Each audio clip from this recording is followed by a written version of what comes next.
So, start off with any type of cake flavor that you like. You will need some icing. And again, you can do it as elaborate if you want to do your cake from scratch, which I do like to do that. And you want to do your icing from scratch, that's great too. And then you're going to want some type of covering for your cake balls. This case we're going to use, we're going to dip them in milk chocolate. But again, you can use your imagination, do all kinds of things. And then you're going to need some type of stick, which is what's going to make it like a lollipop. Alright, I have sprayed Pam on a 9 by 13 inch glass pan. Really does not matter what kind of pan you use, because as you will see later, this cake is just going to get all crumbled and mushy. So pour in your batter, mush it around. Then we are going to put this in the oven. Now the box says that we should cook it on 350 for approximately 45 minutes. But we want this cake to be just a little bit undercooked. So we're going to set the temperature for 300 and bake it starting off at 35 minutes, and then we'll check it. It is baked, and now what we need to do, we're going to get a cooling rack, and you need to let it cool completely. That is a key. Okay, so now we are ready to make the frosting that we are going to mix in with the cake. We have taken the cake, and as you can see, we have smushed it all up, made it all nice and crumbly, and better than just the generic frosting and everything. So we are going to be adding 1 package of Philadelphia cream cheese to our icing. I shall go with this. To take the whole package of Philly cream cheese and dump it into our mixer. Always have clean hands. I do not use gloves. Take the whole tub of frosting, put it into our mixer.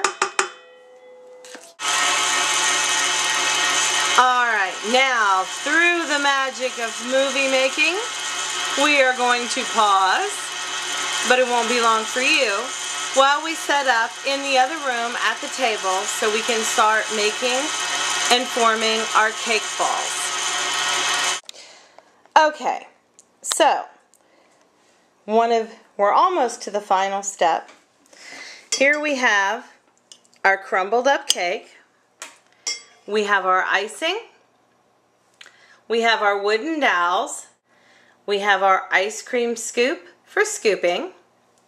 We have our wax paper, and we have a cookie sheet, because once we mix everything together and we make our balls, which are going to end up on the stick to become the cake pop, we're going to put them in the refrigerator for a little while to get cold before we dip them in the chocolate, which will be the final stage, and then we'll see how wonderful it tastes. So we'll mix all this together. I always use a scoop. If you've got one of those pre-measured cookie scoopers, that is perfect. But unfortunately, all I've got is my ice cream scoop. They don't all have to be the same size, but you know, it's nice. And I'm going to put it on the wax paper. So we just keep doing this till we get them all made.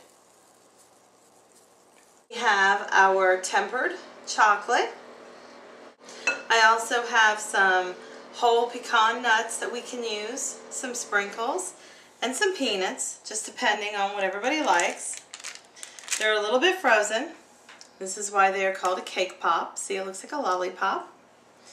And if you need to form it just a little bit more, you can.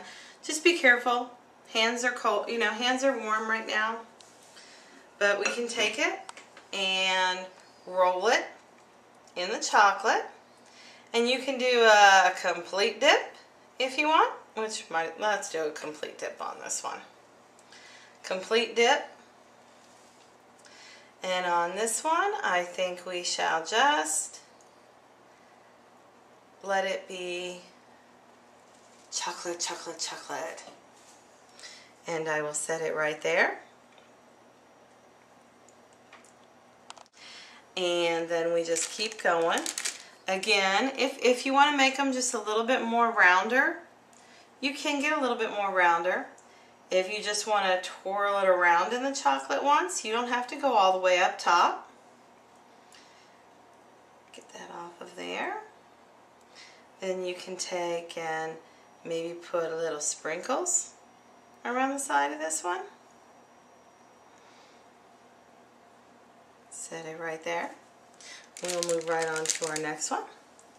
We'll just do that. Is a completed tray. Not so pretty because remember, I am not a professional.